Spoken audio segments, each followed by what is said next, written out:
ये कहानी एक ऐसे मोची की है जिसके हाथों में हुनर तो था मगर जेब में कुछ नहीं, जिसे लोग कमतर समझते थे और जिसकी मेहनत को कोई अहमियत नहीं देता था। मगर वक्त ने आहिस्ता आहिस्ता साबित किया कि इज्जत किस्मत से नहीं, किरदार से मिलती है।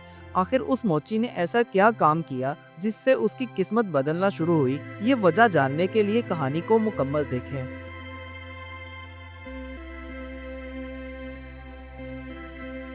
ही एक खामोश सी गली में एक मोची जिसका नाम साबर था, रोजाना एक दरख्त के नीचे बैठ जाता। उसके पास ना बड़ी दुकान थी, ना कोई बड़ा नाम, बस पुराने जूते, सुई धागा और दिन भर की मेहनत थी। लोग गुजरते, कुछ देखकर आगे बढ़ जाते तो कुछ तरस भरी नजर डाल देते, मगर साबर हमेशा खामोशी के साथ अपना काम करता रहता। साबर के गांव के अक्सर लोग उसे अहमियत नहीं देते थे। कुछ कहते ये तो बस मोची है, तो कुछ हंसते और उसका मजाक उड़ाते, मगर कभी किसी ने ये ना सोचा कि यही हाथ किसी के पाँव की हिफाजत करते हैं। साबर मोची का घर मिट्टी का बना हुआ छोटा सा था। उसकी बीवी नजीरा अक्सर मिट्टी के चूल्हे पर सादा सा खाना बनाती। उनकी आमदनी कम थी और ज़रूरतें दिन ब दिन ज्यादा होती जा रही थी। इसके बावजूद उसकी बीवी ने कभी शिकवा ना किया। साबर अक्सर दिन भर काम करने के बाद घर आकर खाना खाता और उसके बाद अपने छोटे बेटे बिलाल को अपने पास बिठाकर धीरे धीरे काम सिखाता, क्योंकि वो कहता था, बेटा, काम कोई भी हो, अगर दिल से किया जाए तो वो इज्जत बन जाता है। एक दिन गांव के कुछ बाअसर लोग साबर को काम करता हुआ देखकर उसके पास से गुजरे और हंसते हुए कहने लगे, तुम मोची हो, सारी उम्र यही करते रहोगे। मगर साबर ने ये सुनने के बाद भी अपने हाथ ना रुके और काम करता रहा। अक्सर रात के वक्त जब पूरा गांव सो जाता तो साबिर चिराग की रोशनी में अपना काम मुकम्मल करता।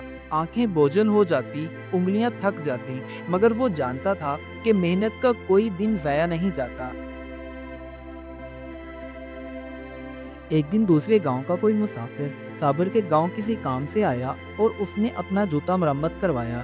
तभी जाते हुए हैरानी के साथ कहने लगा, तुम्हारा काम बहुत अच्छा है, ऐसा साफ सुथरा काम मैंने कम ही देखा है।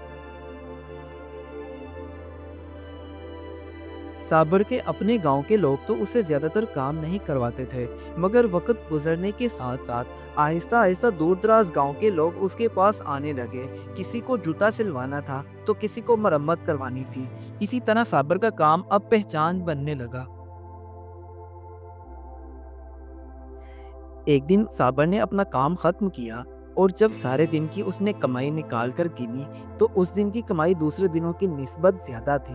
तब वो बहुत खुश हुआ और अल्लाह ताला का शुक्र अदा करने लगा। बस फिर वो उस दिन की कमाई लेकर गांव के एक बड़े बाजार में गया और वहां जाकर उसने जूता सिलाई करने वाले नए औजार खरीदे। उसके लहजे में तो कोई तब्दीली ना आई, अंदाज भी वही था, क्योंकि वो जानता था कि असल ताकत इंसान की आजिज़ी में ही है। धीरे धीरे साबर के घर में सुकून आने लगा।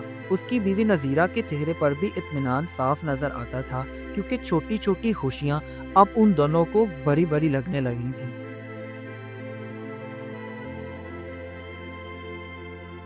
अब साबर के गांव के लोग जो कल तक उसका मजाक उड़ाते थे, आज उसे सलाम करने लगे और इज्जत के साथ पेश आते, क्योंकि वक्त ने खामोशी के साथ सबका हिसाब बराबर जो कर दिया था। अब साबर के हालात पहले से बेहतर होने लगे तो गांव का एक शख्स उसके पास जूता मरम्मत करवाने के लिए आया और उसे उल्टे पुल्टे रास्ते दिखाने लगा। तभी साबर ने गुस्से के साथ इनकार किया और कहने लगा, जो मिले वो हलाल होना चाहिए, मेरे लिए बस यही काफी है। अब साबर के पास जो कि जूते मरम्मत करने वाले औजार ज्यादा थे, इसलिए उसने गांव के और गरीब लोगों को भी अपना काम सिखाना शुरू कर दिया, क्योंकि वो जानता था कि भूख क्या होती है और बेबसी क्या होती है।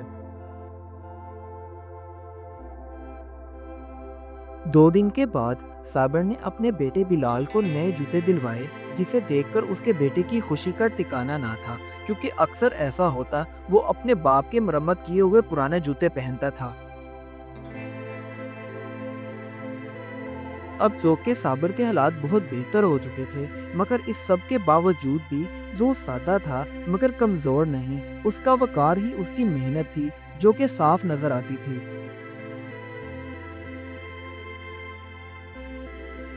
2 سال کی لگاتار محنت کرنے کے بعد آخرکار صابر نے اسی گاؤں میں اپنے لیے ایک جوتوں کی نئی دکان کھولی، جسے دیکھ کر گاؤں کے بڑے بزرگوں نے بھی کہا، واقعی بھائی مان لیا، جس نے صبر کیا اسی نے پایا، کیونکہ کام کوئی بھی چھوٹا بڑا نہیں ہوتا۔ اب صابر موچی کی قسمت بدل چکی تھی، مگر اس کا دل وہی سادہ تھا، اور یہی اس کی سب سے بڑی کامیابی تھی۔ اس کہانی سے ہمیں یہ سبق ملتا ہے، محنت، صبر اور ایمانداری وہ طاقت ہے جو انسان کو بلندی تک خاموشی سے لے جاتی ہے، مگر اگر محنت اور صبر سے کام نہ لیا جائے تو یہی انسان کی بربادی کا سبب بنتی ہے۔ Do like my videos and don't forget to subscribe my YouTube channel. Also press the bell icon.